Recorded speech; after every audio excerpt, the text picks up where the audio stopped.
bienvenue dans cette nouvelle semaine de vlog. Aujourd'hui nous sommes le lundi 1er avril, c'est le lundi de Pâques, donc c'est un jour férié. Et qui dit lundi de Pâques dit une fête assez spéciale ici au Luxembourg où je me réjouis d'aller. Je vous emmène avec? Allez, c'est parti, venez avec moi. Poisson d'avril, c'était une blague, je vais rester aujourd'hui à la maison toute la journée et lire bien évidemment. Hein. Mais non, c'est pas vrai, il y a vraiment une fête. Allez, on y va.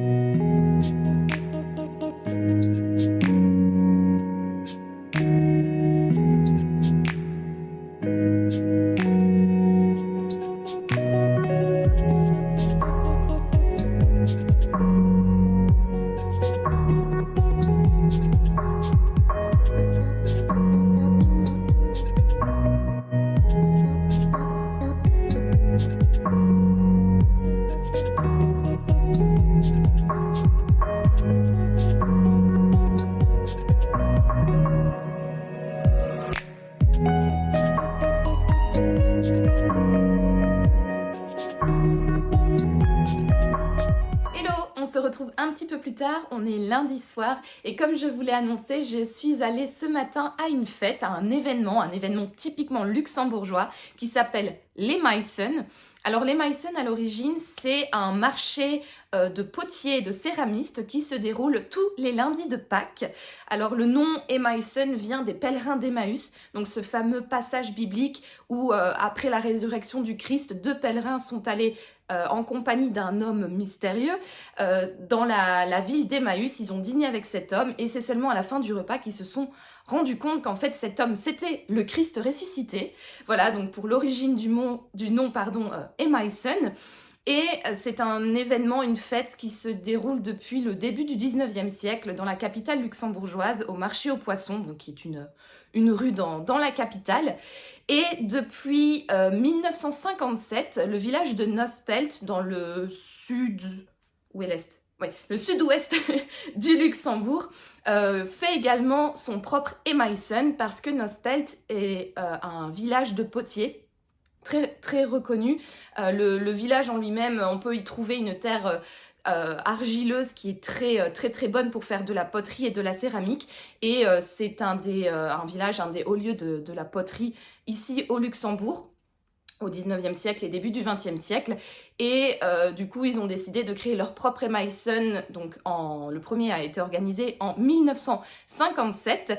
Et lors de cet événement, donc, il y a plein de stands avec des poteries, avec des terrines, voilà, enfin, plein de choses en céramique, quoi. Et alors, les petites stars de ce jour, ce sont les Pekfilcher au pluriel. Ce sont... Hop, voilà. Ces espèces de petits oiseaux siffleurs. Alors à l'origine, les potiers ont créé ces petits oiseaux pour les enfants. Donc une fois qu'ils avaient terminé leur ouvrage en argile, ils prenaient l'argile qui leur restait, ils façonnaient les petits oiseaux sifflés qu'ils offraient aux enfants. Et puis au fur et à mesure, la tradition a fait que ces petits oiseaux sont également mis en vente lors de l'Emmaüsen et traditionnellement ce sont les amoureux qui doivent se les échanger. Mais maintenant, voilà, le temps passant, tout le monde s'achète son propre petit Pekfilcher quand il va à l'Emmaüsen et ce sont véritablement les stars de cette journée. Donc ce sont des petits oiseaux en céramique avec un trou ici et un trou là pour siffler et faire de la musique. Voilà, donc ce sont vraiment les petites stars de ce jour-là. Chaque année, ils en font des différents à Nospelt, une forme différente et aussi des émaillages parfois spéciaux. Et moi, j'en suis déjà à mon 9e Emmaüsen et mon 9e Pekfilcher. Et j'adore ça, vraiment c'est un événement luxembourgeois que je raterai pour rien au monde. J'aime vraiment Nospelt, c'est vraiment un petit village, donc tout se passe dans la rue principale. Il y a donc les stands de Pekfilchen, mais également d'autres créateurs, d'autres potiers etc. Et c'est vraiment très sympathique. Et en plus, bah voilà, comme c'est une fête de village, il y a des stands où on peut acheter de la bonne bière, où on peut acheter une super bonne Lutzebauer Grillwurst, donc une saucisse grillée quoi, qu'on met dans du pain avec de la moutarde, de l'andalouse ou peu importe la sauce qu'on aime bien. Et on mange également des bonnes frites. Des frites. Je suis belge, je vais pas commencer à dire que les frites qu'on retrouve à Les Meissen sont bonnes, mais bon, ça fait le taf et c'est toujours hyper sympathique d'aller à ce petit événement. En tout cas, moi je raterai ça pour rien au monde. Comme je vous l'ai dit, j'en suis déjà à mon 9e et je ne compte pas m'arrêter là. Voilà. Sinon, pour le reste de la journée, j'ai pas fait grand chose. Je suis restée à la maison, je me suis un peu reposée et bien évidemment j'ai lu. J'ai un petit peu avancé dans ma lecture du moment qui est La détresse des roses de Jacques Jacoli. Donc pour rappel, c'est un roman, une fiction, un thriller qui s'inspire du fait réel du dépeceur de monstres. Donc c'est un serial killer belge qui a démembré des femmes dans les années 90. Et ce criminel n'a jamais été arrêté, on ne connaît pas son identité, on ne sait pas qui c'est. Et du coup, Jacques Jacoli s'est inspiré de ce cas. Typiquement belge, pour en faire un roman. J'aime beaucoup, j'ai dépassé la moitié. Oui, je suis page 249 sur 470, quelque chose comme ça. Oui, voilà, exactement, sur 472. Donc j'ai un peu dépassé la moitié. J'aime beaucoup. Les chapitres sont très courts, donc c'est très addictif. Moi, j'aime vraiment bien quand un auteur nous fait des chapitres vraiment condensés, très très courts, parce que du coup, au niveau du rythme de lecture, c'est rapide. Et en plus, j'aime beaucoup la plume de Jacques Jacoli. Je trouve qu'elle est très fluide, elle est très... Enfin voilà, on dévore quoi. Les chapitres passent sans qu'on ne s'en rende compte. Et ce que j'aime beaucoup aussi dans ce roman, c'est que donc on suit bien évidemment le dépeceur de monstres et également la police qui est mise sur l'enquête. Mais la police ne va pas... Enfin, les policiers ne vont pas seulement enquêter sur le cas du dépeceur de monstres. On est vraiment dans la réalité du terrain, j'ai envie de dire. Une équipe n'est pas mobilisée sur une seule enquête. Ils ont plusieurs événements ou plusieurs interventions en parallèle de l'enquête principale. Et là, on retrouve ça. Donc, on suit Mélanie Penning, oui. Je sais pas comment ça se prononce, mais Mélanie Penning, donc qui est quoi? J'aurais dit inspecteur de police à la section homicide de la crime. Oui, voilà, enfin, elle fait partie de la section homicide de la crime. Et bah voilà, donc elle est mise entre guillemets sur l'enquête du dépeceur de monstres, mais elle a également d'autres enquêtes et d'autres choses, d'autres dossiers en parallèle. Et ça, j'aime beaucoup parce que on est vraiment dans la réalité du terrain, j'ai l'impression. Après, bon voilà, je ne suis pas flic et je ne connais pas nécessairement de flic pour pouvoir appuyer ma théorie, mais il me semble que effectivement, c'est pas comme on peut le voir dans les films ou dans d'autres thrillers. Je suppose que en parallèle d'une enquête, surtout si celle-ci piétine, les policiers ont également d'autres dossiers qui leur sont attribués. Et bon, bref, pour dire que ce côté très réaliste des enquêteurs et du terrain, ça me plaît beaucoup. Et voilà, j'en ai terminé avec ce petit update lecture. Du coup, ça m'a donné très envie de vous en parler, comme ça en vous en parlant, ça m'a donné très envie de m'y replonger. Donc du coup, je vais y aller, je vais aller lire, et puis je vous dis à plus tard. Salut!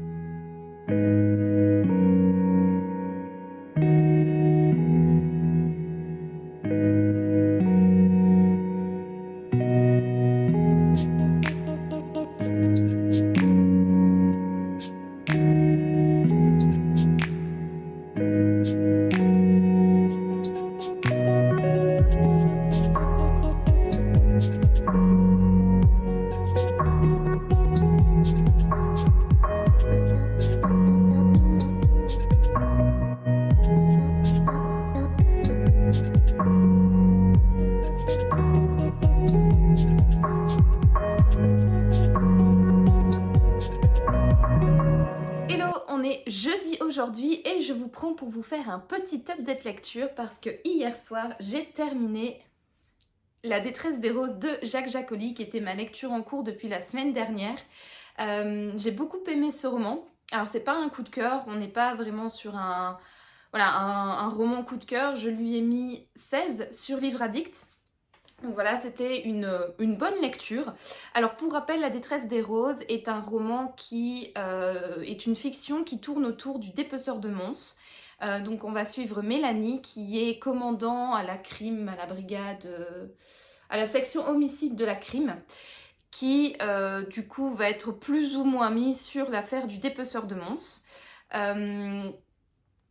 Alors, j'ai trouvé que cette histoire était très bien faite à plusieurs points de vue. Premièrement, pour la mise en abîme de ce roman. Donc, on commence par un enquêteur de police qui décide d'écrire un roman. Est-ce que ça vous rappelle pas quelqu'un? Si, bien évidemment, ça nous rappelle l'auteur. Donc, Jacques Jacoli, qui est policier, officier de police, je sais pas exactement son titre, mais bref, il travaille à la police et il écrit des romans. Donc, voilà, une belle mise en abîme, j'ai bien aimé. J'ai également bien aimé la thématique, donc le fait que l'on parle du dépeceur de Mons. Et j'ai également beaucoup aimé l'enquêtrice principale, donc Mélanie Penning, c'est ça, qui, je trouve, elle est extrêmement bien travaillée, elle est extrêmement bien traitée. J'ai bien aimé ce qu'il a fait de son personnage principal. Je vais pas vous en dire trop pour pas vous spoiler, mais voilà, j'ai bien aimé comment il l'a travaillé, son évolution à travers le roman, c'était vraiment très très bien. Et pour moi, le gros point positif de ce roman, c'est l'épilogue, c'est la fin et surtout le dernier paragraphe de l'épilogue qui est juste incroyable. Franchement, quand je l'ai lu, j'étais genre non, waouh, oh, incroyable, trop bien. C'était vraiment trop bien. J'ai adoré la fin de ce roman. Pour moi, un épilogue, c'est toujours hyper important parce que si l'épilogue est raté, il peut clairement vous flinguer tout le roman. Je cite souvent l'exemple de Hortense de Jacques Expert. J'avais vraiment adoré cette histoire, j'avais été tenue en haleine tout du long. Arrivée à la fin de l'histoire, j'étais « Oh non, sérieux ?» Et puis bam, il y a eu l'épilogue et je trouve que cet épilogue a tout cassé, l'effet final du roman. Donc voilà, pour moi, un épilogue doit vraiment apporter quelque chose à l'histoire et ne pas casser un petit peu le final à mes yeux. Et là, en tout cas, cet épilogue était juste parfait, la conclusion parfaite de ce roman. Si ce n'est pas un coup de cœur, c'est tout simplement parce que je l'ai trouvé un peu longué. Donc bien évidemment, ça reprend un fait réel qui s'est déroulé sur plusieurs mois, même plusieurs années, me semble. Donc forcément, ça pouvait pas être une enquête qui est hyper rythmée, qui avance, où il y a plein de rebondissements, etc. C'était normal que ça soit tiré en longueur, que du coup, il y ait des enquêtes intermédiaires, etc. Mais mine de rien, voilà, il y avait quand même un petit sentiment de longueur dans le récit que, voilà, je vais pas dire que j'ai pas apprécié, mais ça a fait que je ne suis pas à 100% séduite par ce roman. Et il y avait également à un moment un chapitre qui m'a un petit peu turlupiné. Je trouve qu'il est un petit peu incohérent, que c'est un peu un chapitre... vous voyez, un cheveu blanc dans une chevelure brune, par exemple. Vous voyez ce petit truc qui est pas très grave, mais quand même, il y a un petit truc qui dérange et quand on voit qu'il y a un petit cheveu blanc, on reste focus dessus. Vous voyez ce que je veux dire? Ma métaphore est exceptionnelle, mais bon. Bref, je commence à avoir des cheveux blancs, donc voilà, c'est pour ça que je prends cette métaphore-là. Enfin, en soit, bref. Anyways, never mind, peu importe, et tous les synonymes. Voilà, c'était vraiment une bonne lecture.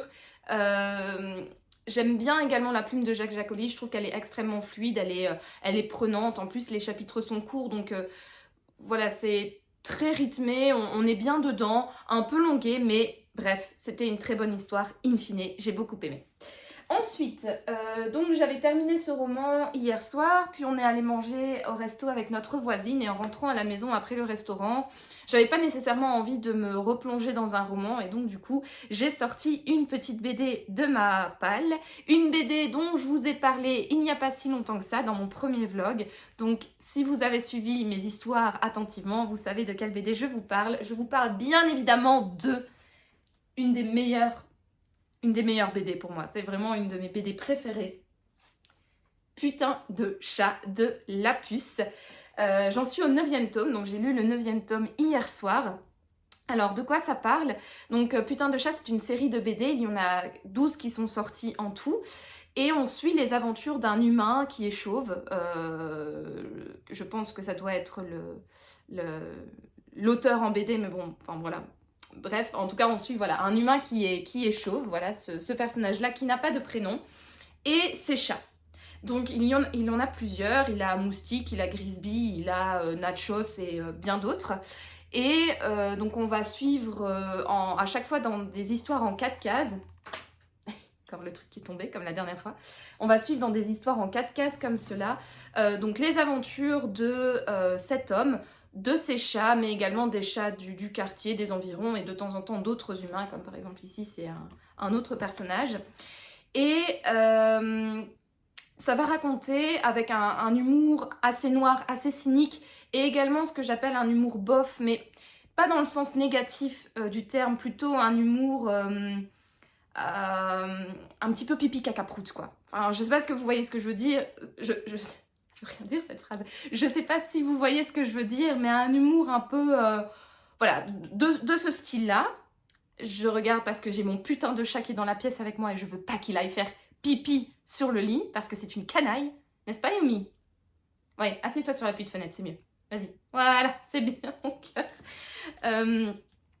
Donc, je disais, donc on suit le quotidien d'un humain et de ses chats.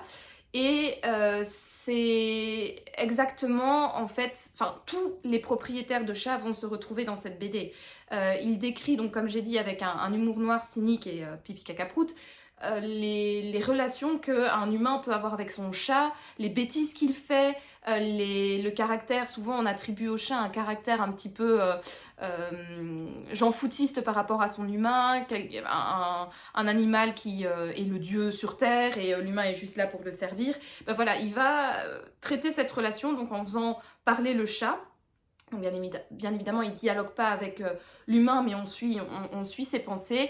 Et donc, on va se retrouver dans plusieurs situations que tous les propriétaires de chats connaissent. Par exemple, le chat qui va se lécher les parties intimes, et puis ensuite qui va aller lécher le visage de son propriétaire, et le propriétaire tout content, genre « Oh, tu m'aimes, petit minou ?» Et puis le chat qui dit « Bah oui, c'est ça, gros con, non, je t'aime pas, je suis en train de te mettre ma puanteur corporelle sur le visage. » Ou voilà, ce genre de sketch un petit peu drôle, et où, comme je l'ai dit, tous les propriétaires de chats peuvent s'y retrouver. Donc voilà, donc moi j'en suis au 9e tome. J'ai bien aimé, j'ai trouvé que c'était toujours aussi drôle. Bien évidemment, et ça je l'ai déjà dit il me semble, rien ne remplacera les 3 premiers tomes que j'ai trouvés mais excellentissimes. C'était vraiment extrêmement drôle, vraiment je riais aux éclats, etc. Là je rigole toujours autant, mais on a plus cette... comment dire, cette... j'ai pas envie... Pas vraiment cette euphorie des premiers tomes, mais bon, vous voyez ce que je veux dire quand une histoire est un peu tirée en longueur, c'est toujours bien, mais ça ne remplacera jamais ces premières fois, quoi, ces premiers tomes. Donc voilà, sur Livre Addict, je lui ai mis... Bonjour. Tu viens dire bonjour à la communauté? Hey, Yumi? Non? D'accord. Je lui ai mis 16, il me semble, 16, oui, je pense, sur Livre Addict. Les premiers, je leur avais mis 20 et 19, donc voilà, donc pour vous dire, voilà, les premiers, ça reste toujours mes romans, enfin mes BD préférés, mais celui-là était quand même très très bien, j'ai également ri. Il y a à chaque fois, ce que j'aime beaucoup dans l'univers de Putain de chat de la puce, c'est que... il arrive quand même à se renouveler, c'est pas répétitif, c'est vraiment à chaque fois des nouvelles histoires, il y a des continuités aussi dans les différents tomes. Par exemple, dans un tome, ils étaient partis en vacances, ici, dans ce tome-là, c'est un chat, le chat de la voisine qui a disparu, et donc il y a quand même un certain fil rouge à travers une même BD, et parfois et aussi plutôt un fil rouge à travers donc les différents tomes, mais il arrive quand même toujours à se renouveler, à proposer des nouvelles histoires, à être toujours extrêmement drôle. Aussi, au fur et à mesure des tomes, il y a de nouveaux personnages qui apparaissent, comme là ici je vous ai montré un vieux monsieur, il y avait la voisine cette fois-ci, il y avait de nouveaux chats, etc., de nouveaux protagonistes, et voilà, donc c'est vraiment très très bien, c'est une BD... je pense que j'en fais la propagande énormément sur Instagram. Je vais continuer à faire la propagande de cette BD ici. Mais en tout cas, si vous aimez les animaux, si vous aimez l'humour, si vous aimez tout, enfin bref, si vous aimez un petit peu rigoler, si vous aimez l'humour, si vous aimez les chats, si vous avez des chats également, je vous conseille, mais à 1000% cette BD. J'en suis au 9e tome sur 12 et j'avoue que mon cœur se serre. rien que de savoir qu'il m'en reste 3 à lire. Voilà, bref, c'est une saga vraiment incroyable, que j'aime beaucoup, beaucoup. Et donc, voilà, pour ma lecture d'hier soir. Et hier soir, j'avais également choisi un roman que j'ai décidé de commencer ce matin dans le bus. Alors, je ne savais pas trop vers quoi me tourner. Je savais que je voulais une enquête, un thriller ou un cozy mystery. Et comme ce week-end, je vais à la foire du livre de Bruxelles, je me suis dit que ce serait peut-être bien de lire un livre d'un ou une autrice qui sera présente à cette foire du livre. Et je suis tombée sur une saga de cozy mystery. Il n'y a pas plus belge que cette saga de cozy mystery là, d'une autrice que en plus je n'ai jamais lue et qui est présente à la foire du livre de Bruxelles. Et donc j'ai décidé de sortir ce livre de ma palle et il s'agit de Les folles enquêtes de Georgette. Non, je vais dire peut-être comme ça. Les folles enquêtes de Magritte et Georgette, le premier tome qui s'appelle Nom d'une pipe de Nadine Monfils. Je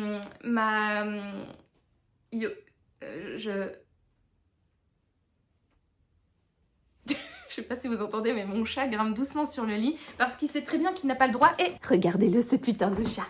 Hein? T'es un putain de chat qui veut s'enfuir parce que je filme et qu'il aime pas que je le filme, le pauvre petit chat. Bonjour Yumi, tu dis bonjour? Bonjour la communauté YouTube.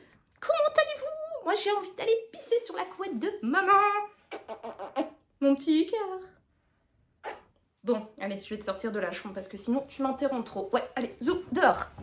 Voilà, j'ai mis le petit chapardeur dehors pour terminer tranquillement ce petit update lecture.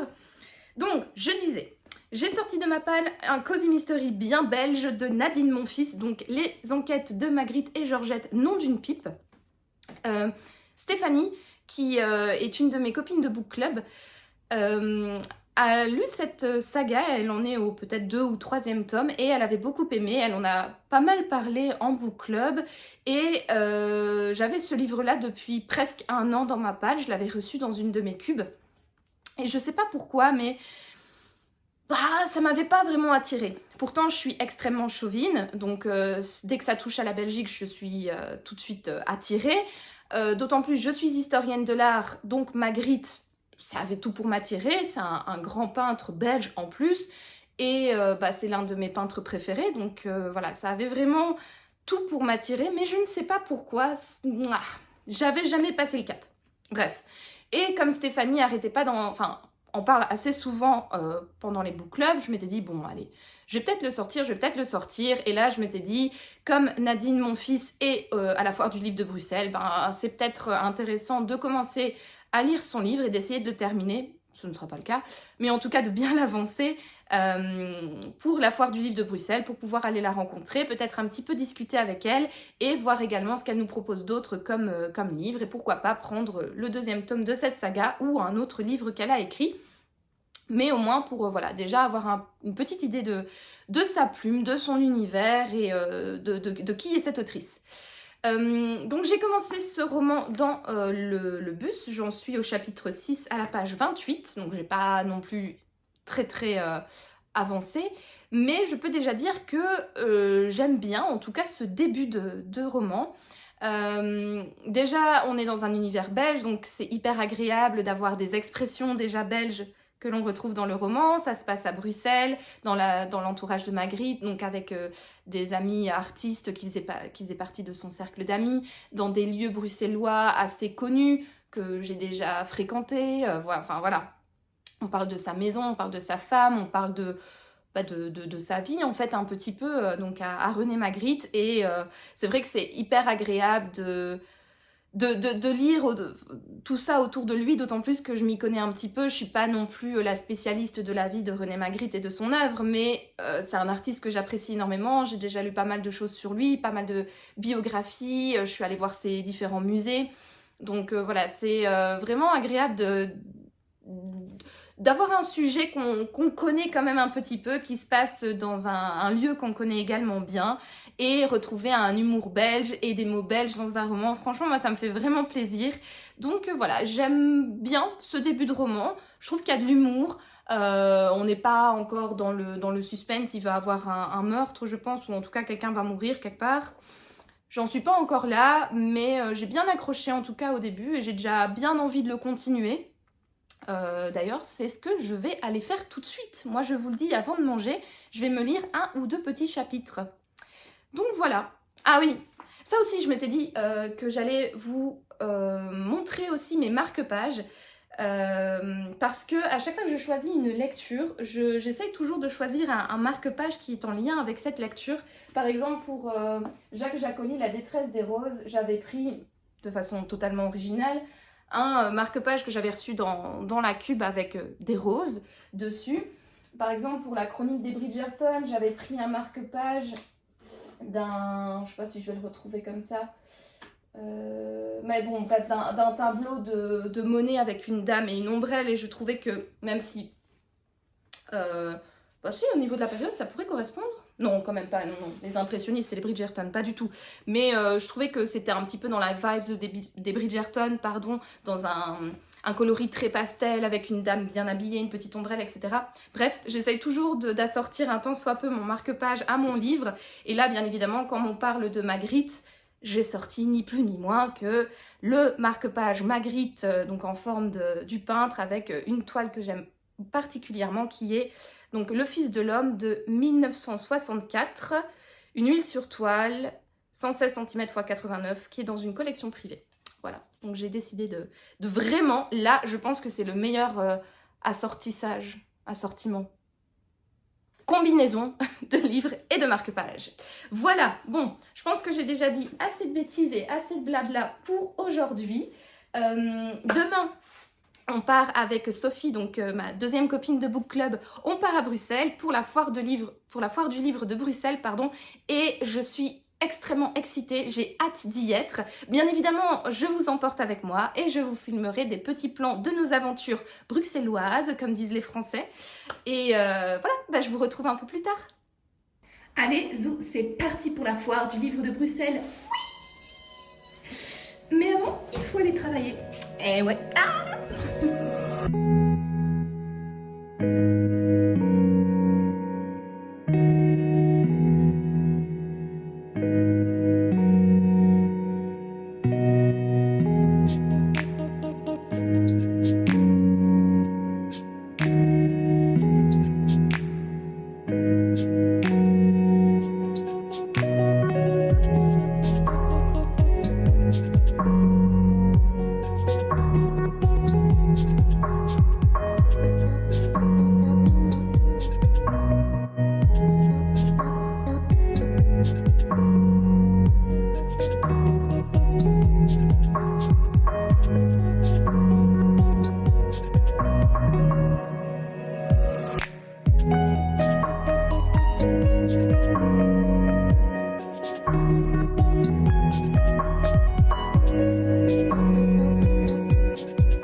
On se retrouve, on est dimanche et je viens clôturer cette 3e semaine de vlog.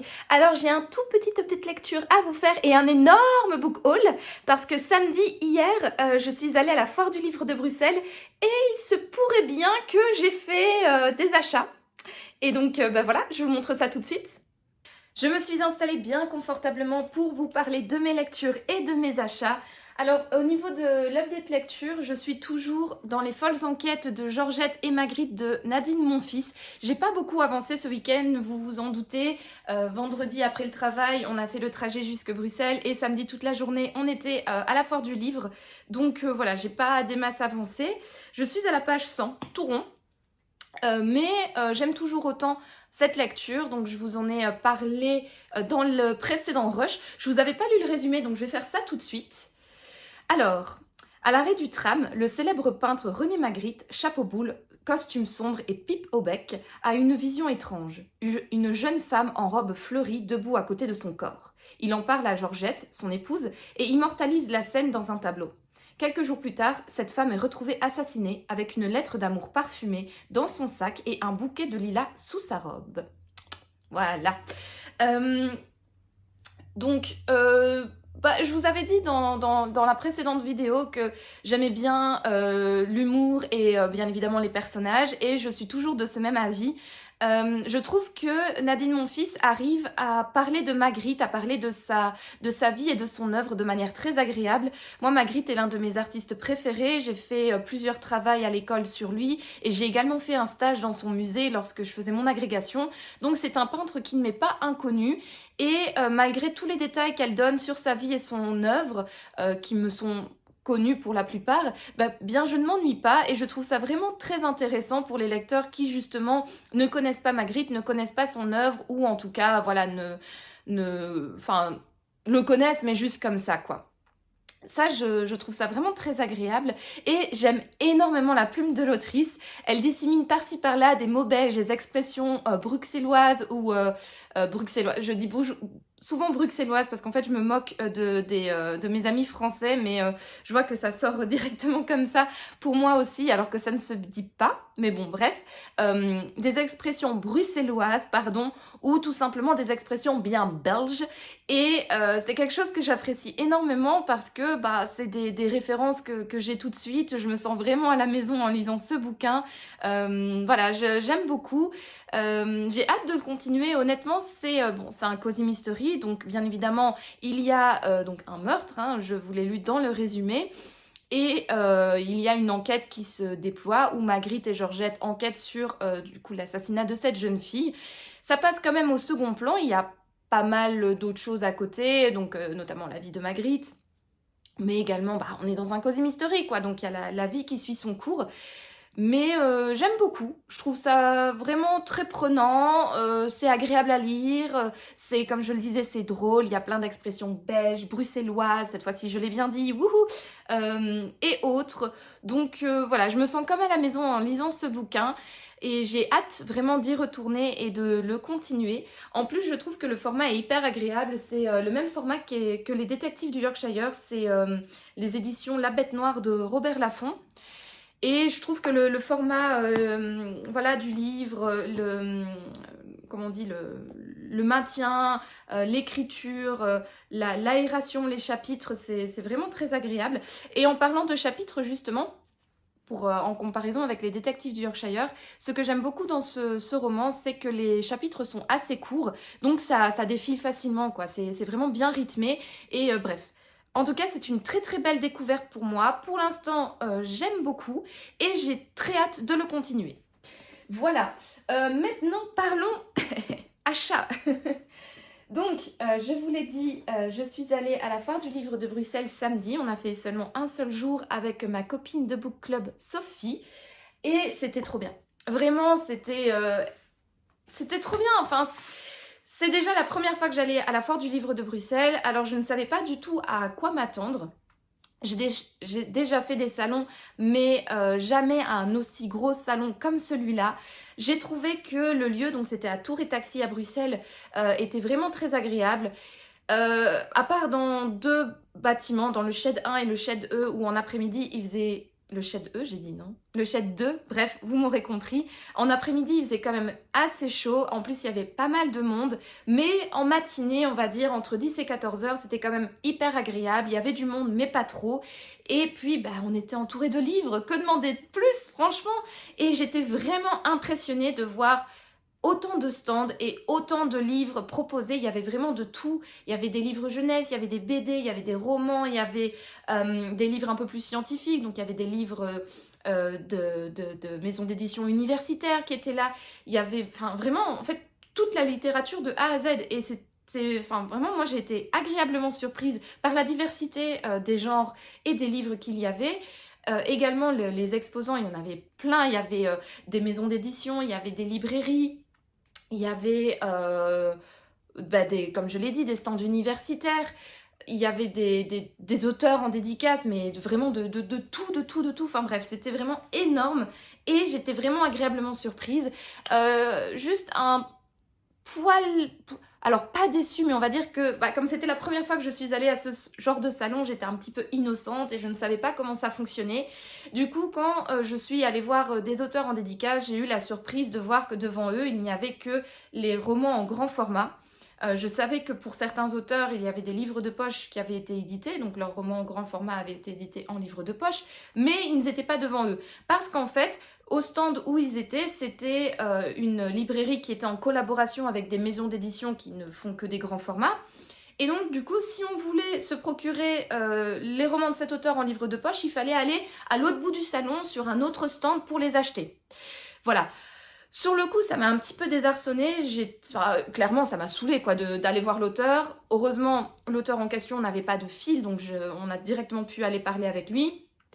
Mais du coup, on a dû lui dire, bon, on revient, hop, aller à l'autre bout du salon, aller chercher le livre, faire la file, le payer, revenir, le faire dédicacer à l'auteur. Bon, ça m'a un peu saoulée sur le moment, in fine c'est pas très grave, mais maintenant je sais comment est organisé ce salon et l'année prochaine quand j'y retournerai, parce que c'est sûr et certain j'y retournerai, au moins je sais comment ça fonctionne et je serai moins bête et beaucoup plus efficace et donc du coup je ferai ma liste voilà, des livres en poche que je souhaiterais avoir chez un auteur ou un autre, etc. Et j'irai sur le site adéquat pour l'acheter s'il y est. Et voilà. Donc je serai beaucoup plus maligne. Sinon, au niveau de mes achats, alors comment je fais? Est-ce que je fais par... Oui, allez, je vais faire comme ça de haut en bas, on va pas se casser la tête. J'ai acheté une magnifique pochette à livres de la créatrice Les Pépites de Mathilde. Donc voilà, que vous pouvez retrouver sur internet, sur son site internet qui livre en Belgique, en France et au Luxembourg, donc pour ma plus grande joie. Elle proposait donc des pochettes à livres, petit format, grand format, format BD et également des couvertures de livres donc pour mettre sur, sur les couvertures de chaque côté. J'ai vraiment bien aimé ce qu'elle proposait, les tissus étaient vraiment très très beaux, aussi très épais. Je sais pas si on le voit, mais la pochette est vraiment très épaisse et donc du coup, elle va bien protéger mon livre et ça, j'en suis ravie parce que je suis très très maniaque avec mes bouquins. Je les emballe tout le temps quand je les transporte parce que je ne supporte pas qu'ils s'abîment. Vraiment, ça me... Voilà, j'en prends un soin monstre, peut-être même un soin maladif, mais bon, c'est pas grave, écoutez, chacun ses tocs. Le mien, c'est celui-là. Et voilà, donc j'ai choisi cette petite pochette et à la base la pochette n'était pas fermée mais Mathilde, je suppose, nous a gentiment mis à Sophie et à moi parce qu'on a acheté chacune une pochette, une petite pression donc pour pouvoir mettre notre livre à l'intérieur, le fermer et donc aucun risque qu'il ne tombe, qu'il ne sorte et donc qu'il s'abîme. C'est parfait. Voilà, donc un petit souvenir en tissu, voilà. De mon passage au salon. Ensuite, tenez-vous des livres. Alors, je suis allée voir l'autrice Serena Giuliano pour lui faire dédicacer un livre que j'avais déjà lu, qui est Mamma Maria, que j'avais beaucoup apprécié. Et je lui ai pris son dernier livre sorti au format poche, qui est Un coup de soleil. Serena Giuliano, c'est une autrice que j'ai découverte avec le livre Luna, qui se passe à Naples et je partais justement à Naples en vacances en 2022 et j'adore quand je pars en vacances combiner mon lieu de villégiature avec une lecture. Voilà, j'aime bien faire toujours un lien comme ça et j'avais beaucoup aimé Luna, j'avais bien aimé... le côté très immersion italienne avec un côté très humoristique. J'adore l'humour de Serena Giuliano et je trouve qu'elle arrive toujours à placer dans ses romans des sujets assez profonds ou en tout cas des sujets comme par exemple l'acceptation de soi ou l'acceptation des autres. Donc des sujets assez profonds. Elle en parle avec une certaine légèreté mais en même temps une certaine gravité mais sans être vraiment très très sérieux. Et donc il y a cette légèreté que j'aime bien mêlée à l'humour et également à cette petite touche de sensibilité ou en tout cas cette petite touche d'émotion qu'elle arrive toujours à placer quelque part. En tout cas dans les deux livres que j'ai lus, donc Luna et Mamma Maria, à chaque fois je rigolais, j'étais vraiment immergée en Italie et à la fois j'avais mon petit cœur de temps en temps qui se pinçait et peut-être une petite larme au coin des yeux. Voilà, elle arrive vraiment à faire ressortir toutes ces émotions chez le lecteur et ces romans ont à chaque fois, comme je l'ai dit, un soupçon de côté très sérieux et de thématiques sérieuses mais qu'elle aborde en légèreté et voilà, c'est vraiment agréable, c'est vraiment des pépites. J'aime beaucoup ces romans, c'est pas du tout mon style de base, hein. Moi je vous l'ai dit dans ma vidéo présentation et dans les autres, moi je lis essentiellement du roman noir, donc du thriller, du polar, du cosy mystery, du policier. Les romans comme ça, c'est de base pas du tout pour moi. Mais là, j'avoue qu'une fois par an, j'adore prendre le dernier livre de Serena Giuliano et de le lire.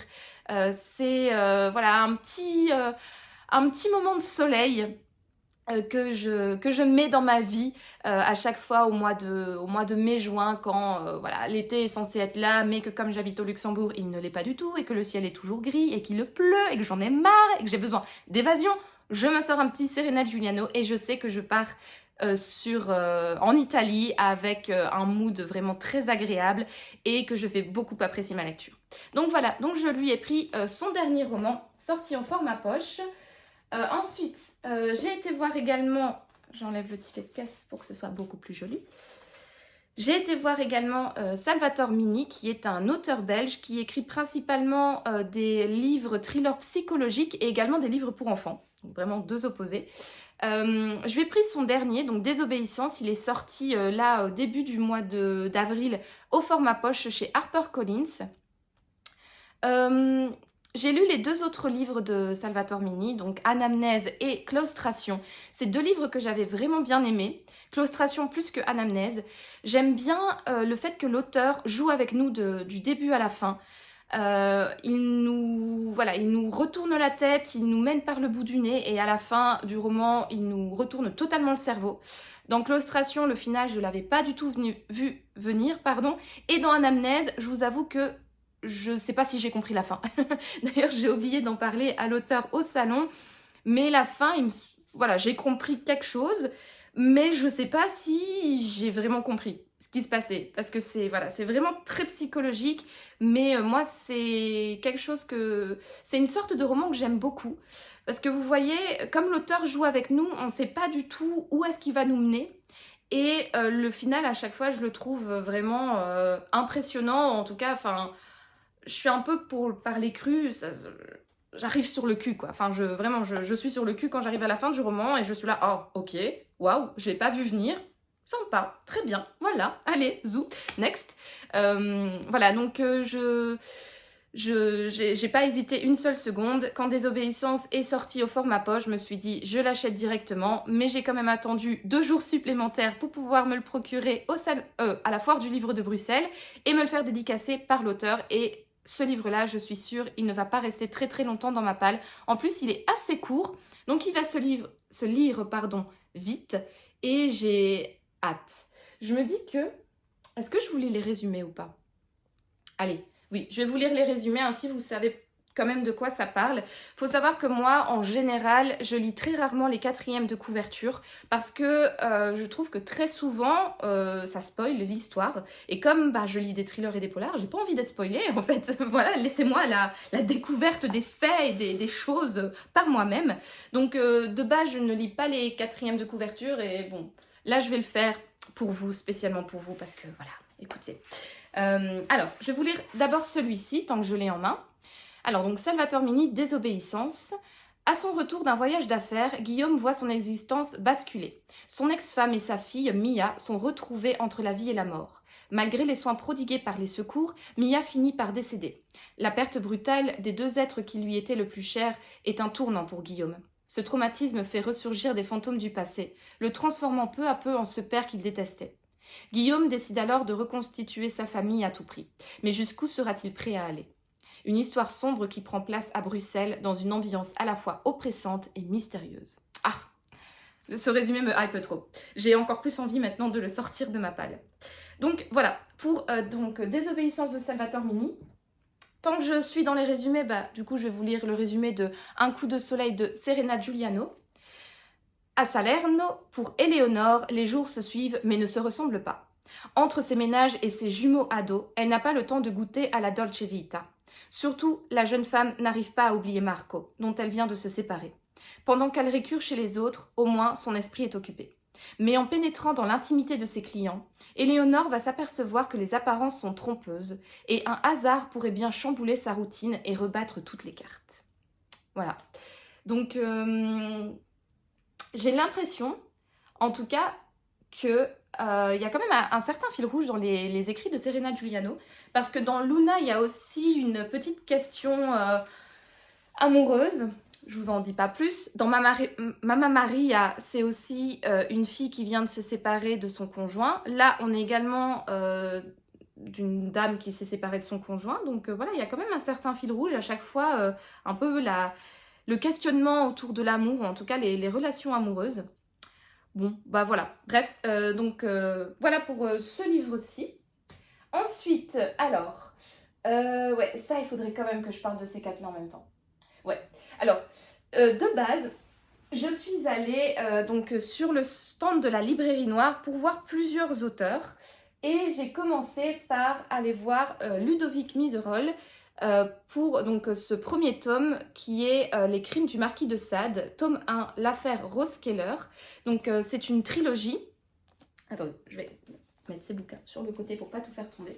C'est une trilogie, donc avec comme personnage principal le marquis de Sade. Je vais vous lire le résumé tout de suite, ainsi c'est fait et j'oublie pas.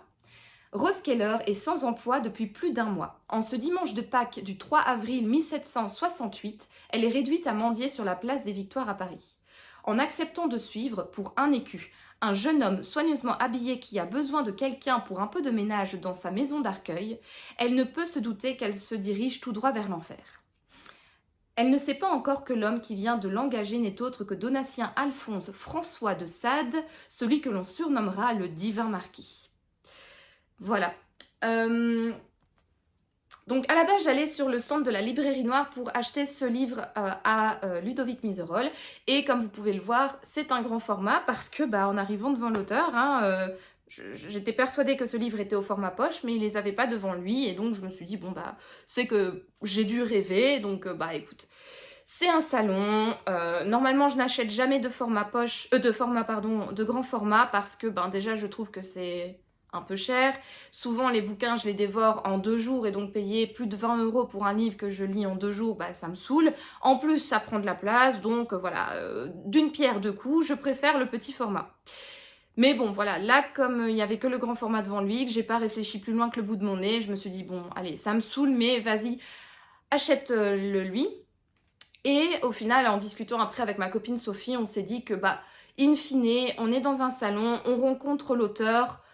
Dans le fond, pourquoi pas prendre un grand format si l'occasion se présente, parce que si à chaque fois on doit attendre une sortie poche ou si le poche n'est pas disponible, enfin bref, peu importe la raison, on passe peut-être à côté de quelque chose, d'autant plus que rencontrer les auteurs, discuter avec eux et se faire dédicacer les livres, c'est une expérience qui est quand même super agréable et c'est toujours hyper intéressant de rencontrer l'auteur comme ça. Ça laisse aussi un très très beau souvenir, ce genre d'objet. Et donc du coup, voilà, allez, si c'est que en salon qu'on achète des grands formats pour cette expérience et ce souvenir, bon, allez, c'est pas encore trop grave. Voilà, donc j'ai acheté au final 4 grands formats, vous allez le voir. Moi qui n'en achète jamais, mais vraiment jamais, jamais. Je pense d'ailleurs que c'est dans mon deuxième vlog que je dis que je suis une adepte du format poche. Enfin bref, comme on dit, il n'y a que les débiles qui ne changent pas d'avis. Bref, je digresse. Donc, j'allais voir Ludovic Miserol pour ce livre-là qui m'intéressait tout particulièrement. J'ai beaucoup entendu parler de sa saga sur le marquis de Sade et j'avoue que j'étais assez intriguée de le découvrir par moi-même. Donc, je lui ai pris ce bouquin. Alors, quand nous sommes arrivés au stand de la Librairie Noire, donc Ludovic Miserol et 3 autres auteurs étaient en pleine discussion et donc nous on est arrivés devant lui pour lui prendre ce livre-là. Et c'est vrai que comme les autres n'avaient pas de personnes devant eux, de lecteurs devant eux et que ils étaient en pleine discussion, on s'est mis à discuter du coup à 6, donc Sophie et moi et les 4 auteurs. Et du coup, tant qu'on y était, on s'est dit, présentez-nous aussi ce que vous écrivez. Et donc, du coup, on a pris un livre, en fait, aux 4, parce que, en discutant avec eux, ils nous ont bien vendu leur livre et ils nous ont donné fortement envie. Alors, juste à côté de Ludovic Miserol, il y avait Guillaume Ramsey. Lui, c'est un auteur dont j'avais déjà entendu parler. J'avais vu son... Ah, je sais plus comment ça s'appelle. Je sais plus si c'est son dernier livre ou l'un de ses derniers. Enfin bref, j'avais vu un de ses livres passer sur les réseaux sociaux qui était entre suspense polar et nature writing. Et en le voyant, en voyant la couverture, j'étais là, ah ben voilà, ça me dit quelque chose ce livre, est-ce que du coup vous pouvez nous parler un petit peu de ce que vous faites? Et il nous a parlé de ce livre, Kilimandjaro, et en nous expliquant l'histoire de ce livre, ça m'a hypé de ouf. Et je me suis dit, voilà, c'est une histoire qui a l'air très originale. C'est un huis clos qui se passe sur le Kilimandjaro, donc voilà, un huis clos open air. Et je le trouvais vraiment très intéressant et donc voilà, j'ai décidé de lui prendre ce bouquin-là. En plus, l'auteur, je le trouve vraiment hyper sympathique. Je sais pas, en discutant, je trouvais qu'il était... comment expliquer? Le courant est bien passé, j'ai bien aimé sa manière dont il nous expliquait ses bouquins, j'ai bien aimé la documentation aussi qu'il nous a dit qu'il réalisait pour écrire ses bouquins, ses aventures. Il nous a dit par exemple que pour écrire ce livre, il avait prévu de faire à la base l'ascension du Kilimandjaro, mais le Covid étant arrivé, il ne l'a pas fait et donc il a écrit ce livre sans faire l'ascension du Kilimandjaro. Donc j'ai trouvé ça hyper intéressant parce que je me demande maintenant si, une fois qu'il aura fait l'ascension du Kilimandjaro, est-ce qu'il sera toujours d'accord avec ce qu'il a écrit dans ce bouquin?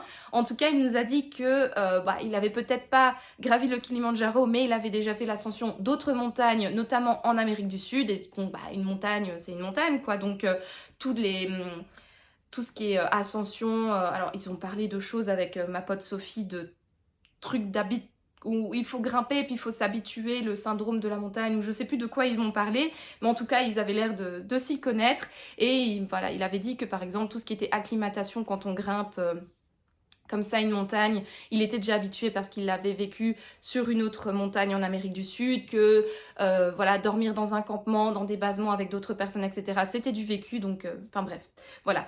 Donc il n'a pas fait l'ascension du Kilimandjaro, mais d'autres montagnes, et donc voilà, mine de rien, il s'y connaît. Mais je serais quand même curieuse de voir, une fois qu'il aura gravi le Kilimandjaro, s'il a des choses à dire sur ce bouquin. Bref, si je continue comme ça, ça va durer hyper longtemps ce book haul. Donc voilà, je continue. Je vais vous lire du coup le résumé de ce livre. Grimper sur le toit de l'Afrique, c'était un rêve de gosse. Un rêve qui va tourner au cauchemar pour Maxence. 9 randonneurs se lancent dans l'ascension avec leur accompagnateur. 9 au départ, mais combien seront-ils au sommet? Et surtout, combien d'entre eux redescendront? La montagne est facétieuse et elle ne se laisse pas dompter facilement. Quand les neiges du Kilimandjaro auront fondu, quels secrets dévoileront-elles? Voilà, c'est un résumé encore une fois qui me donne fortement envie. Un huis clos dans un lieu ouvert, je trouve ça assez intéressant. Donc voilà, c'est aussi un livre que j'ai hâte de sortir de ma palle. Ensuite, on est passé à un troisième auteur donc, qui était juste à côté. Donc Maurice Gouiran, je ne sais pas comment ça se prononce parce qu'en plus il vient du sud de la France, donc peut-être qu'on dit Gouiran. Bref, désolée si j'écorche ce nom, on va l'appeler Maurice, ce sera plus simple. Donc Maurice nous a également expliqué un petit peu son univers. Il est l'auteur de plus de 30 romans, il me semble. Et il m'a dit, voilà, il y a un enquêteur qui revient assez régulièrement et il nous a expliqué qu'il faisait toujours des livres en lien avec l'actualité. Donc ici c'est sur une secte en Amérique du Sud il me semble, et c'était toujours des livres aussi avec une double temporalité, donc avec l'enquêteur qui enquête à l'instant, enfin actuellement quoi, et une deuxième temporalité dans le passé. Voilà, donc pareil, en discutant avec lui, il nous a bien vendu son roman, ça nous a donné envie et donc on lui a pris du coup Mauvaise foi. Je vais vous lire le résumé. Rien ne va plus pour Clovis Narigou, mis en examen pour le meurtre d'un certain Socrate. Et ce n'est guère mieux pour Emma, à la poursuite du fantomatique tueur de prostituées qui ne laisse ni trace ni dépouille sur son passage. Innocenté, Clovis se rend à Rome pour terminer un reportage sur l'architecture mussolinienne. Il en profite pour tenter d'en savoir plus sur l'étrange congrégation religieuse à laquelle appartenait jadis l'infortuné Socrate. À Marseille, Emma éprouve toujours mille difficultés pour confondre Augustin Germeau, l'apathique tueur de prostituées dont... Bah, du coup, on sait l'identité. Est-ce que c'est un spoil ou pas? Bon, bref, c'est pas grave, je continue. Pour confondre Augustin Germeau, l'apathique tueur de prostituées dont on ignore le mobile et la méthode pour faire disparaître les cadavres. À Rome, Clovis prend connaissance des dérives, abus sexuels, détournements financiers de cette congrégation qui a pu agir impunément durant un demi-siècle en contrepartie de son influence politique auprès du Vatican.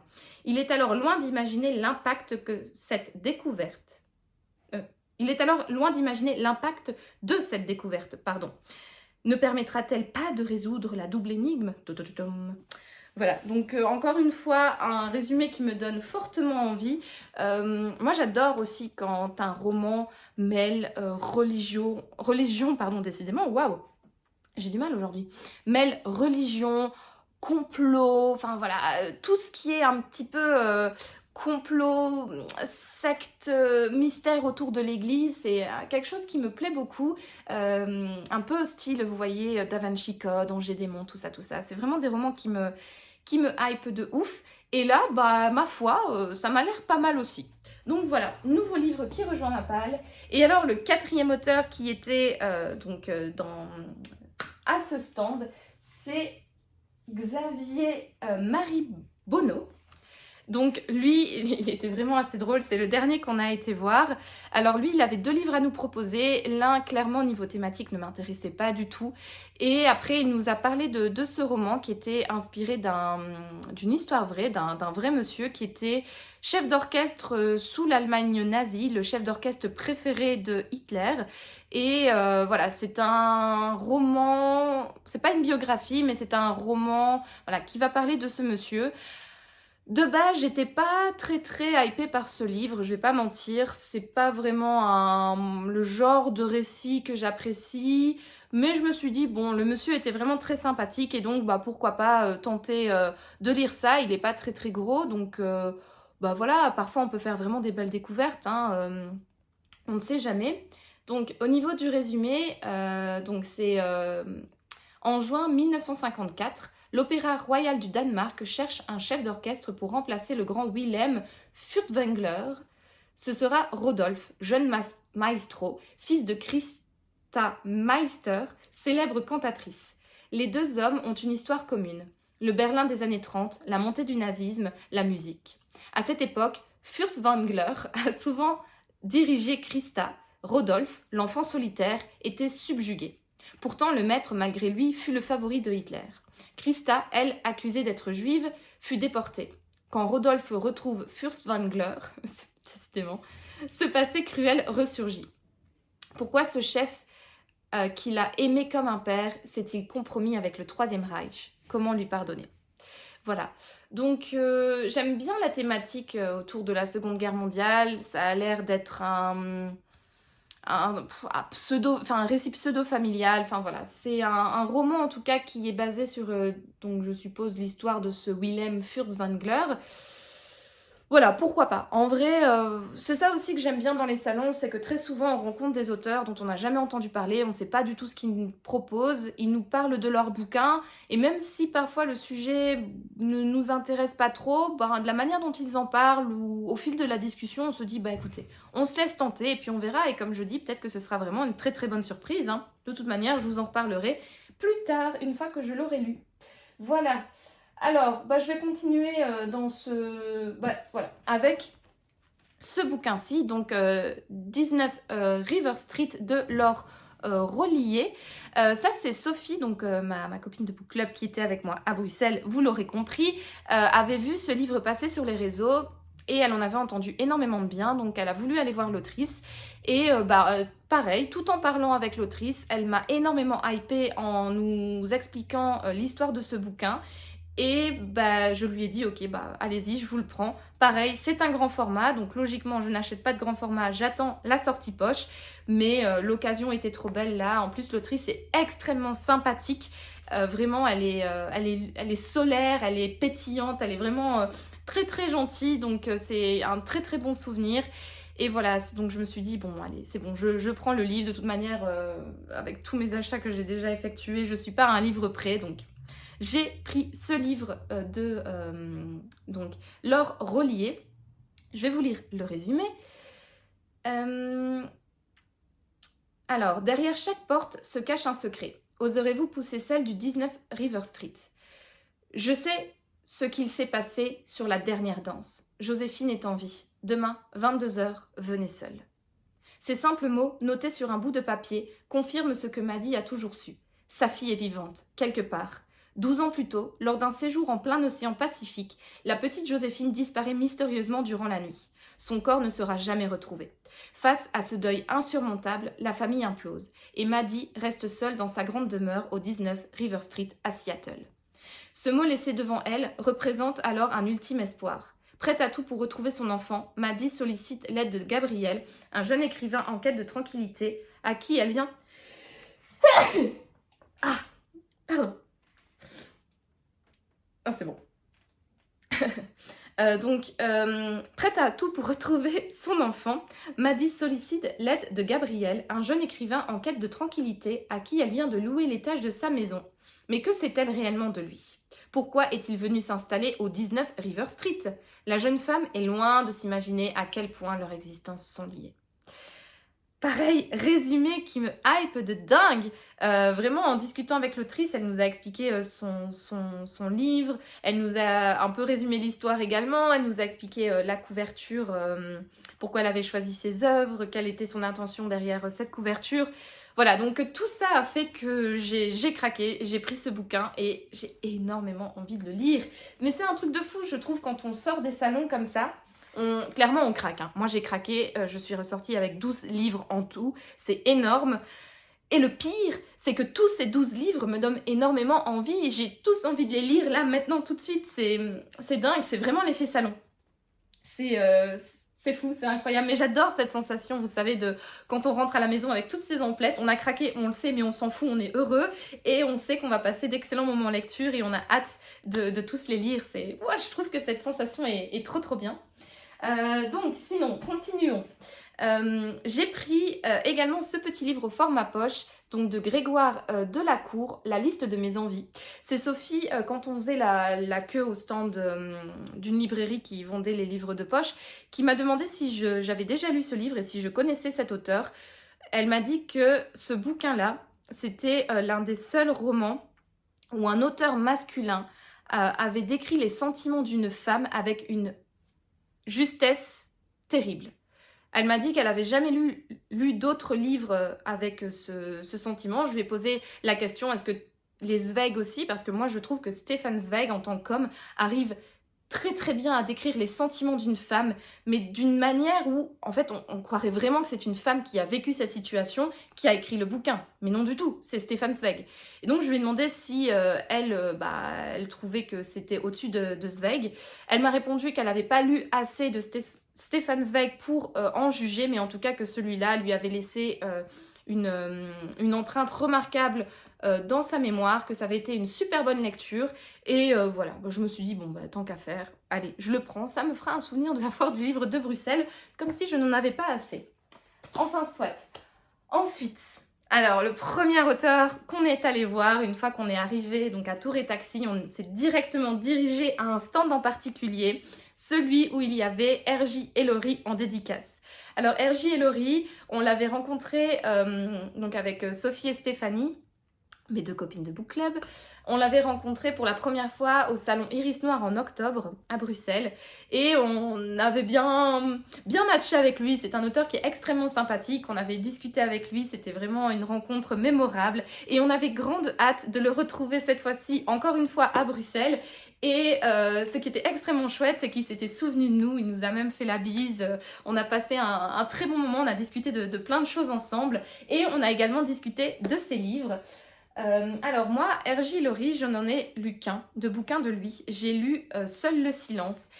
Et j'avoue que c'est un livre que je n'avais pas fortement aimé.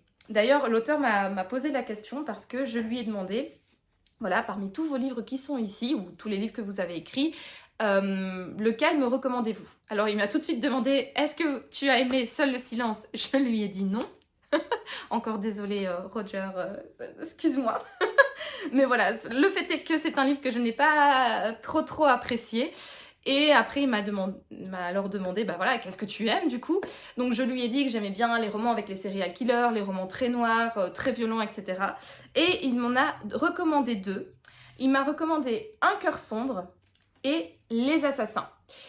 Alors, j'ai pris les 2, mais c'est pas voulu de base parce qu'en fait, il m'avait tout d'abord recommandé Les Assassins, mais celui-là n'était pas disponible à son stand et ceux qui géraient le stand de la librairie, je ne sais plus comment elle s'appelle, mais en tout cas le stand où on retrouvait les livres de poche, ne trouvait pas Les Assassins.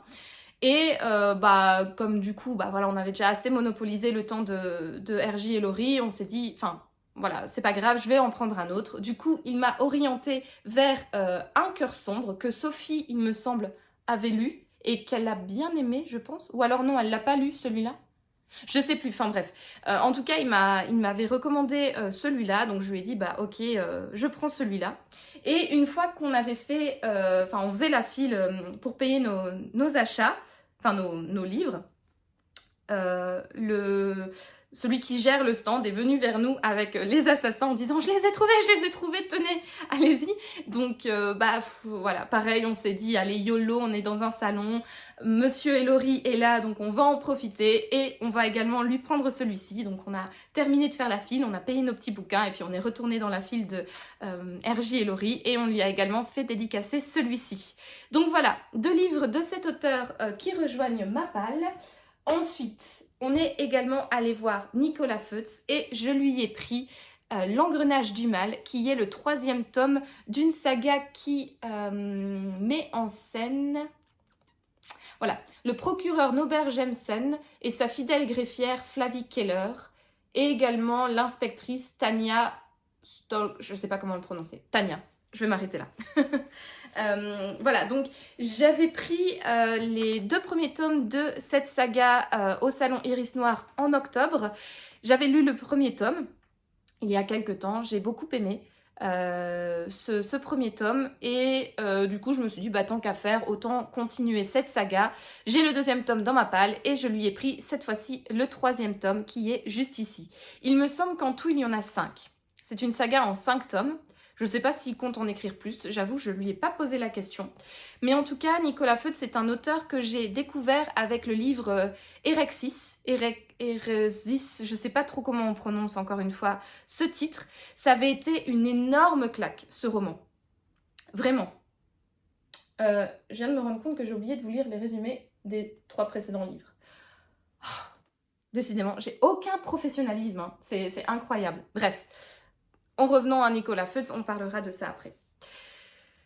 Donc, j'avais lu Erexis, je ne sais pas. Et c'est un livre que j'avais énormément aimé. Ça avait été une énorme claque, un énorme coup de cœur en 2022, il me semble que je l'avais lu. Vraiment, c'est un roman mais violent, noir. Waouh, c'était vraiment une très très bonne lecture. J'avais adoré et donc je m'étais dit, voilà, Nicolas Feutz, il faut absolument que je lise d'autres livres de lui. En octobre, je lui ai donc demandé conseil et il m'a orienté vers la saga avec le procureur Norbert Jemsen. Et voilà, j'ai lu le premier tome, j'ai également bien aimé. Ça n'a pas été un coup de cœur comme l'autre roman, je vais éviter de prononcer encore une fois le titre, mais mine de rien, ça avait été quand même une très très bonne lecture. Je suis ravie et donc le 3e tome rejoint ma palle. Cette fois-ci, je vais vous lire le résumé, quand même, soyons professionnels, un tout petit peu, et sérieux. Frontières, en fait, non. Je suis en train de me dire, comme c'est un tome 3, je vais pas vous lire le résumé de celui-là. Parce qu'on ne sait jamais. Bon, allez, au pire, je lis et si ça spoil trop, je coupe. Frontières franco-suisses. 4 hommes sont enlevés et séquestrés dans des moulins souterrains désaffectés. Ils ne se connaissent pas. L'eau monte, menaçante. Ils ont 1 heure, pas plus, pour découvrir ce qui les unit. Le procureur Norbert Jemsen et sa fidèle greffière Flavie Keller reprennent du service. Leur amie inspectrice Tania Stojkaj, je sais pas comment on prononce, désolée, a besoin d'aide pour retrouver celui qui a détruit sa famille. Une fin d'été caniculaire qui transpire la vengeance, un mois de janvier polaire où la justice relève les compteurs. Entre ces deux temps s'installe un aller-retour oppressant, réglé comme une montre à complications. Après le miroir des âmes et l'ombre du renard, Nicolas Feutz nous entraîne dans un engrenage implacable, impeccable, de la très grande horlogerie. Ça vend du rêve quand même ce résumé. Hein. Encore une fois, décidément, une très très bonne lecture qui me hype. Du coup, retour en arrière. Je vous parlais donc de la liste de mes envies, je vais quand même vous lire le résumé. Les femmes pressentent toujours ces choses-là. Lorsque Jocelyne Gerbet, mercière à Arras, découvre qu'elle peut désormais s'offrir tout ce qu'elle veut, elle se pose la question, n'y a-t-il pas beaucoup plus à perdre ? Grégoire Delacour déroule ici une histoire forte d'amour et de hasard. Une histoire lumineuse aussi, qui nous invite à revisiter la liste de nos envies. Adaptée au cinéma et au théâtre, la liste de mes envies a connu un succès international. Ouais, ça m'a l'air pas mal, hein. Effectivement, qu'est-ce qu'on ferait si on avait beaucoup d'argent et qu'on peut tout s'offrir ? Telle est la question. Vous avez 3 heures. Je pense que 3 heures, ouais, d'ici que je termine ce vlog, oui, ouais, allez-y.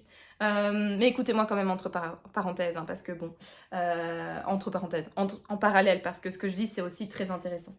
Bref, donc, trêve de bavardage, je vais vous lire le résumé de R.J. Ellory, Les Assassins. New York 2006, 4 homicides sont commis en 15 jours, selon des modes opératoires très différents. Seul John Costello, documentaliste au New York City Herald, inépuisable sur les tueurs en série, voit un lien entre eux. Il a en effet découvert que chacun des meurtres a été perpétré à une date anniversaire, chaque fois celle d'un célèbre crime exécuté par un serial killer, d'après une procédure rigoureusement identique. Épaulé par Ray Irving, inspecteur au NYPD, et Karen Langley, journaliste au City Herald, John, parlons quand même comme un américain, John va se livrer à la traque de cet assassin très particulier. Waouh, ok, ça me hype de ouf ce résumé. Donc pareil, j'avais juste demandé à l'auteur de me conseiller, donc je ne savais pas du tout de quoi parler ce livre, mais ouais, pareil. Bah décidément, il va falloir que vite que je sois en congé pour pouvoir lire tout ça, parce que vraiment, je vais pas avoir assez de temps, hein, sinon. Du coup, résumé de Un cœur sombre. Sous sa façade respectable, Vincent Madigan, piètre mari et mauvais père, est un homme que ses démons ont entraîné dans une spirale dangereuse. La grosse somme d'argent qu'il doit à Sandia, le roi de la pègre d'Est Harlem, risque de lui coûter la vie. Pour s'en sortir, il décide de braquer 400 000 $ dans une des planques de Sandia. Mais les choses tournent mal. Il est obligé d'éliminer ses complices et une petite fille est blessée dans la fusillade. Rongé par l'angoisse et la culpabilité, Madigan s'engage sur la dernière voie qui lui reste, celle d'une impossible rédemption. Ouais, pas mal aussi, hein. Alors, je pense que des deux, c'est celui-là, au niveau du résumé, qui me plaît le plus. Mais celui-là a l'air aussi pas mal, hein. Ouais. Pas mal. Bonne recommandation, Roger. Merci beaucoup. Bon, sinon, dernier livre que j'ai pris. J'ai pris, du coup, Toutes ces fautes de Andrea Mara. Donc Andrea Mara, c'est une autrice que je ne connaissais pas du tout. J'ai découvert cette autrice en me renseignant donc, pour la foire du livre de Bruxelles. Et en allant voir sa page, j'ai vu que c'était une autrice irlandaise, il me semble, mais qu'elle avait vendu des livres, que c'était des best-sellers, quoi. Et j'en avais jamais entendu parler. Et pour cause, ceci est le premier livre qui a été traduit en français et publié chez nous. D'autres vont être d'ailleurs publiés, mais celui-ci est le tout premier et vraiment ça me donne très envie. Je vais vous lire le résumé. On parle ici, c'est une disparition d'enfants. À Dublin, Marissa Irvine se présente au 14 Tudor Grove, avec l'intention d'aller récupérer son jeune fils Milo, 4 ans, qui joue pour la première fois chez un élève de sa nouvelle école. Mais la femme qui lui ouvre n'est pas la mère qu'elle connaît. Ce n'est pas non plus la nounou. Et Milo n'est pas chez elle. Ainsi commence le pire cauchemar de tous les jeunes parents. Alors que la nouvelle de sa disparition fait écho dans la discrète banlieue de Dublin et qu'un suspect inattendu apparaît, des rumeurs se répandent autour des femmes les plus étroitement liées au drame. Car si une seule d'entre elles a pu enlever Milo, elles auraient toutes eu des raisons de le faire.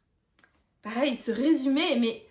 Waouh, Ouais, encore une fois un livre que j'ai envie de sortir là tout de suite de ma palle. C'est incroyable, ça me donne extrêmement envie. Et en plus, je trouve que bon, là, il y a forcément des reflets, c'est un peu compliqué, mais la couverture, je trouve, elle est vraiment trop jolie. Elle me donne... Je sais pas, elle me plaît énormément. Je trouve qu'elle donne un peu des frissons comme ça avec ce nounours à la tête, mais un peu plus gentil.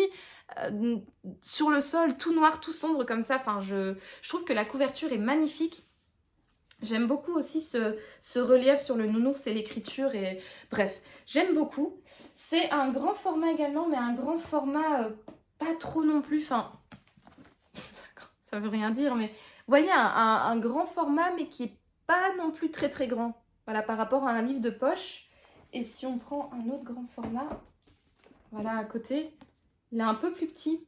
C'est un entre-deux. C'est un moyen format. On va dire ça comme ça. Bref, donc voilà pour mes achats. Donc 12 livres en tout rejoignent ma palle. Ma palle, pardon, décidément. 12 livres en tout rejoignent ma palle. Et franchement, il n'y en a pas un qui me... Enfin, vous me direz, en même temps, j'achète des livres, c'est que ça me plaît. Mais c'est vrai que, comme je l'ai dit, il y avait des auteurs que j'ai rencontrés et on a discuté un petit peu de leur comment dire, on a discuté un petit peu de leurs écrits et ça m'a donné envie. J'étais pas allée nécessairement là pour leur acheter quelque chose et puis au final en discutant, voilà, ça m'a donné envie et je leur ai pris un bouquin. Mais mine de rien, voilà, c'est quand même des romans qui m'attirent, qui me plaisent et que j'ai hâte de sortir de ma palle. Voilà, je vois que j'ai beaucoup trop blablaté, c'est horrible. 47 minutes, oh là là. Enfin, bref, c'était il fallait que voilà, je parle autant pour vous présenter donc ces 12 livres, pour vous faire un petit résumé de la Foire du Livre de Bruxelles qui était vraiment une expérience incroyable. J'ai vraiment bien aimé ce moment. Merci encore à tous les auteurs pour leur gentillesse et leur disponibilité. C'était vraiment voilà, une chouette expérience. J'en ressors avec plein de petites paillettes dans les yeux tellement que c'était agréable. J'ai aimé aller à la rencontre de tous les auteurs, de discuter avec eux. C'était vraiment très enrichissant, très intéressant et je suis ravie. Et voilà, c'est là-dessus que je clôture cette 3e semaine de vlog. Merci beaucoup d'avoir regardé cette vidéo. N'hésitez pas à me laisser un petit pouce bleu si elle vous a plu et à vous abonner pour soutenir la chaîne. En attendant, je vous souhaite une très bonne soirée, une bonne journée ou une bonne nuit, peu importe. Et à bientôt pour de nouvelles aventures livresques. Ciao!